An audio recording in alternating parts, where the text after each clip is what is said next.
5 il özəl məktəbdə işlədikdən sonra anladığım 3 şey. Bəzən şagird deyir ki, mənim darıxdırıcıdır, mən başa düşmədim deyəndə bu sözləri öz üzərimə götürürdüm, fikirləşirdim ki, yəqin mən darıxdırıcıyam və yaxud da dərsi mən yaxşı izah eləməmişəm.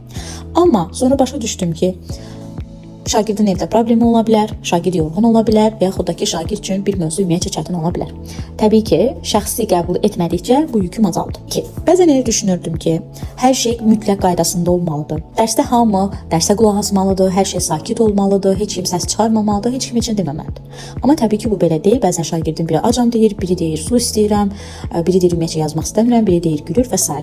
Və başa düşdüm ki, dərs sakit bir axın deyil, dərs interaktiv olmalıdır, müəyyən qədər orada səs-küy də ola bilər və hər bir halı ilə biz idarə etməmizi bacarmalıyıq. Üçüncü etdiyim səhv isə bu idi ki, hər şeyi özüm etməyə çalışırdım. Hər materialı şagirdlərimin yaş və bilik səviyyəsinə uyğun hazırlamağa çalışırdım və bu da təbii ki, uzun zaman alırdı. Bəzən axşam hazırlamağa başlayırdım, səhər bitirirdim və səhər də dərsə girəndə yorğun olurdum.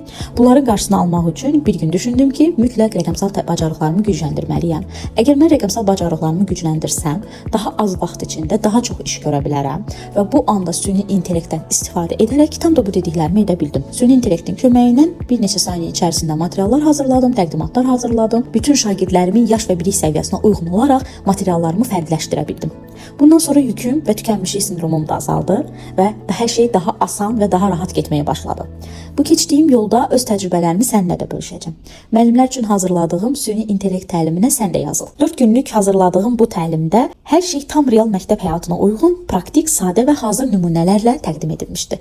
Əgər təlim haqqında ətraflı məlumat almaq istəyirsənsə, rəylərə süni intellekt yaz, sənə ətraflı məlumat göndərim.